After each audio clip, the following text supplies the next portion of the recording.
But we're delighted to promote Neil to the opening plenary session. Neil. Yes, thank you for the very late phone call.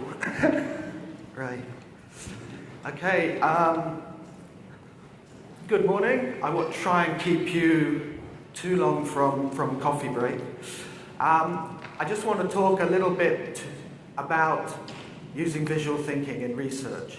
I think following on quite well from Hans' presentation earlier.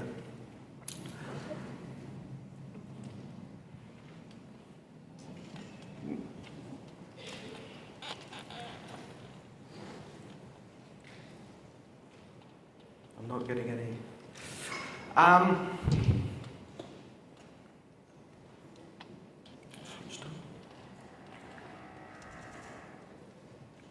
There's a problem with this, but anyway.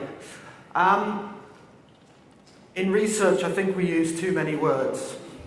So there's too much, well, okay.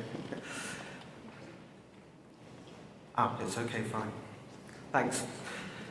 So we use too many words in research, as Hans kind of alluded to.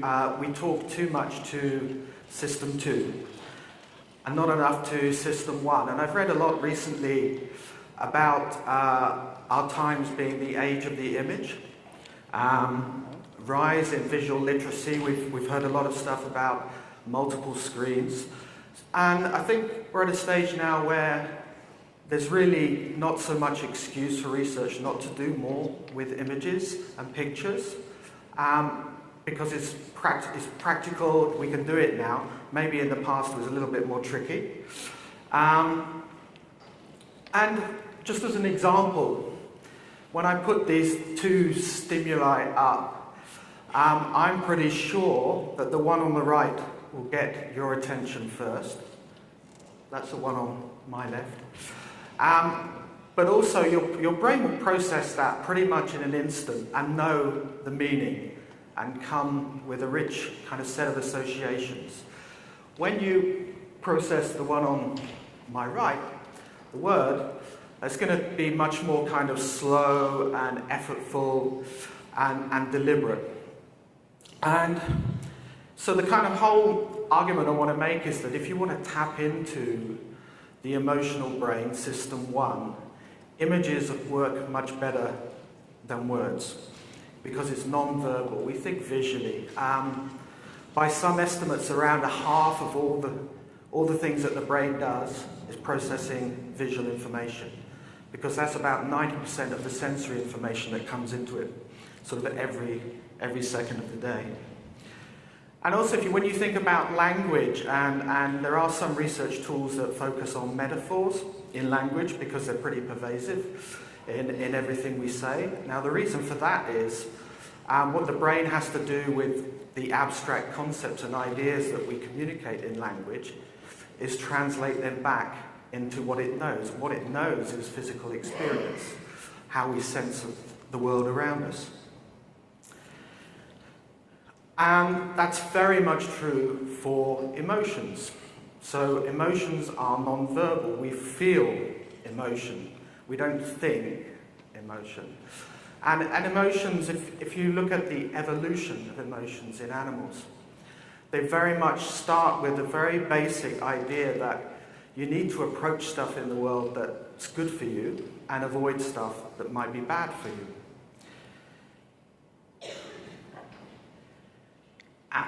And then, as animals evolved through time, they developed more and more kind of sophisticated systems of goals and emotions.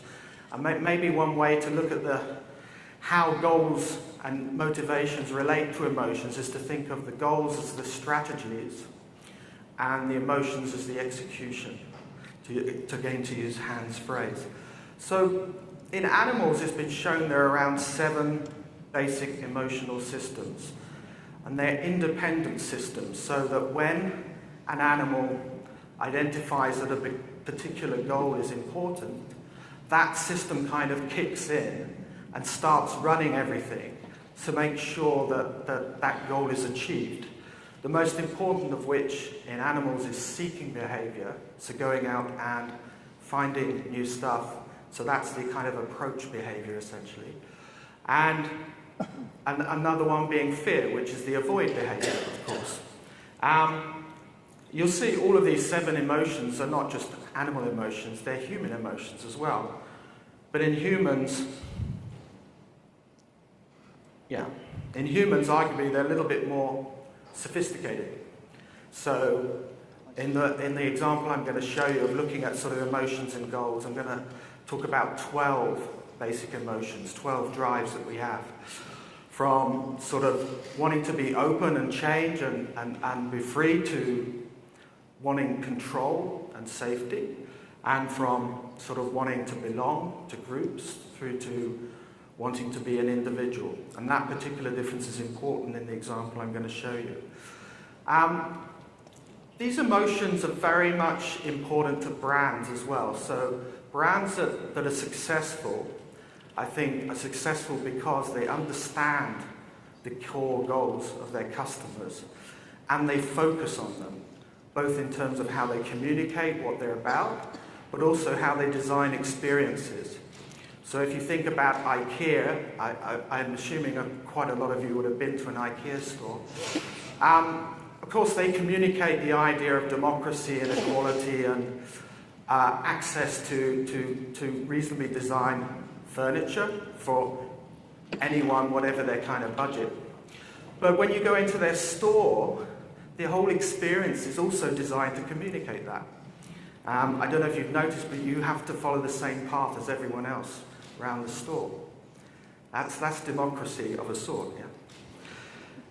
So, how to capture these emotions best? Well, the tool I use is a set of kind of visual stimulus cards, each of which reflects both the kind of positive aspects of each of those goals, how people feel when they achieve them, and the negative aspects are how they feel when they don't achieve them, or how they behave if they kind of focus too much on that goal and get a little bit carried away.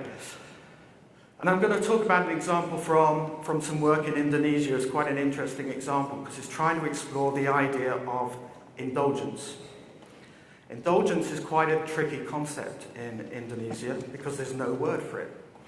Part of course, the advantage of using visual stimulus is you don't have these kind of issues of translation.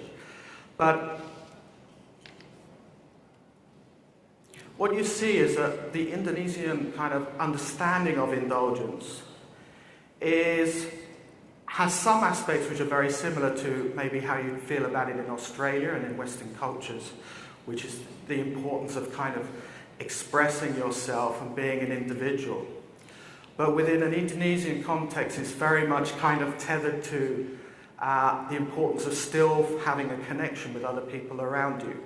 So you might talk about being a little bit disconnected from the world and going into this bubble when things seem bad, maybe when you get home from work and you're tired and whatever, but you still want to kind of feel close to your partner or the people you happen to be with at that time. So it's not completely about self-expression. And also indulgence, if you start to explore the kind of sensory aspect of indulgence with Indonesian consumers, they'll tell you it's not a hard thing, it's a very kind of soft and bouncy thing. It's silky and smooth, and it's not rough. It's very much slow, so indulgence is about slowing time, kind of like slowing down the clock and having that moment of escape. Occasionally it's kind of a little bit exciting, particularly when it's about experiencing something that has a very kind of strong or interesting taste or flavour. But it's mostly about being calm. And given all those associations, you're probably not surprised to find the most common colour that's associated with indulgence is blue, and the colour of the sea and the sky. And occasionally a little bit of pink and purple comes in as well. So, to go back to the story, the reason for trying to understand indulgence was that a client had a brand which they wanted to move into this kind of indulgent space. but they wanted to understand how that could work for the brand, because the brand has quite a long history. And you'll see from these visuals that the brand is very much down in that safe, belonging territory, but it's not kind of very individualistic or expressive at all. It's very comfortable. It's also kind of quite innocent in a way, yeah? So what we came up with through this work were 3 directions for the client to go with their brand and with the kind of communication and positioning and also the product design.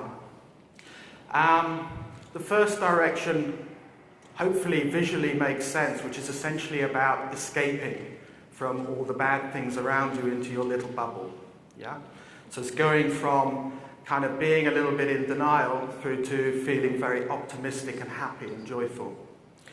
The second one is a little bit kind of more romantic direction, which is taking this idea of belonging and warmth and using it in a way as the kind of having a cuddle from the product itself. Yeah. So in a non-sexual way, by the way, this is this very kind of safe idea of cuddles.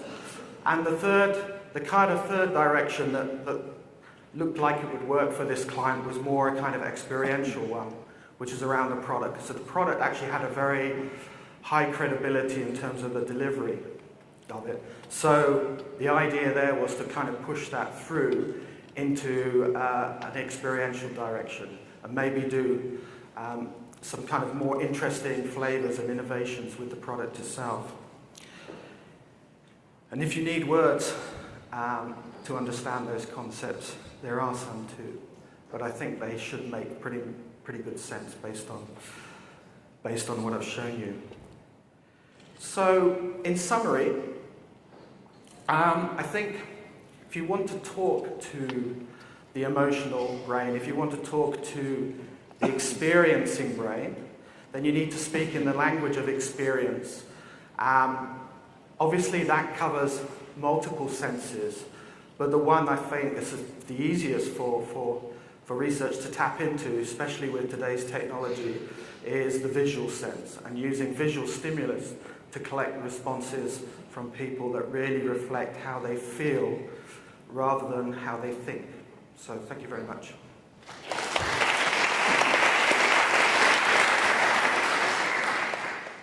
Thank you, Neil. Questions for Neil? One there and then the one in front. Philip, Jeremy, Neil, I enjoyed that, but I'm just curious, your second last slide showed words with the pictures, and frankly I found reading those words far more deep and meaningful than the pictures. Is that just me, or are the words much better than the pics were, please? Which slide are you referring to?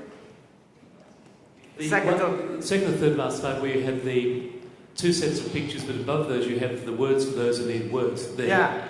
The words for me are much more deep and give me much more information than the pictures did. Maybe I'm just not turned on by men in t-shirts. Okay.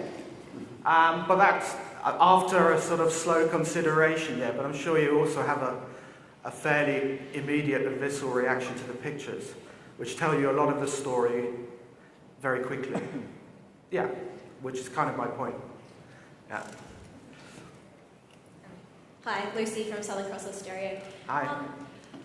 Obviously, what people bring to or see in a picture can be quite subjective based on their own experiences and thought processes. So how do you know that when you're showing people pictures that they aren't getting a meaning that you didn't intend? Or how do you choose to show people the right pictures? And how do you know they are right? Well, I've tested the pictures and I have a kind of quite wide set which should speak to different people. Yes, of course, some pictures work with some people, don't work with other people. I'd say the same applies to words though, and with words we have the additional problem that I need to translate them into Bahasa, and in translating them, my stimulus has changed essentially. It's different. I think my question is kind of similar, so I might be repeating a little bit of that. But yeah, but I was wondering about. I thought it was really interesting, but I was wondering whether kind of the visual side of things isn't much more personal to people, whether it derives from your personal associations and what's already in your brain and then links to it. Well, I think there's a bit of that, and I think there's a lot of cultural association. So the visuals I'm showing, by the way, are designed for Asian markets, not necessarily for Western markets. But in all the work I've done, what I found is that the pictures that people pick are actually much more consistent than the explanations that they give. And I trust that pictures, in a way I can throw that back. Why should I believe, when basically, based on what you were saying earlier, why should I believe the explanations that people give? Maybe the pictures are actually closer to the truth. But then clients do still need the words in the end. Of course, yeah. Which is why I have to write them down, but yeah. But just to come on that point, then we'll come to a question there, which is a conversation we had earlier. If your client is in that marketplace, they may understand the pictures better than you as a researcher is going to understand the pictures. I mean, when I presented this work to the brand manager, when it showed him the pictures, he knew exactly what I meant. It didn't need an explanation. One more question just there.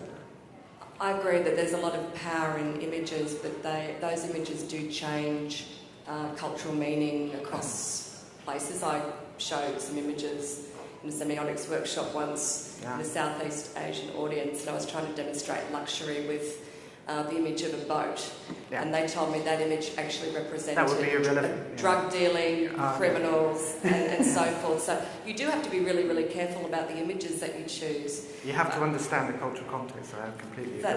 That's right. But I just wondered also, alongside images, is there a role for other tools like music, for instance, to get beyond words and so forth? Exactly. I mean, this is a presentation, but in this work we did delve into, you know, what music would you associate with indulgence, which is mostly classical and jazz, by the way, even in Indonesia. And just in closing, I can certainly recommend Neil's book, Brand Essence. It does cover all of the senses, not just visual, but auditory, smell, taste, and others. So thank you very much, Neil. Thank you.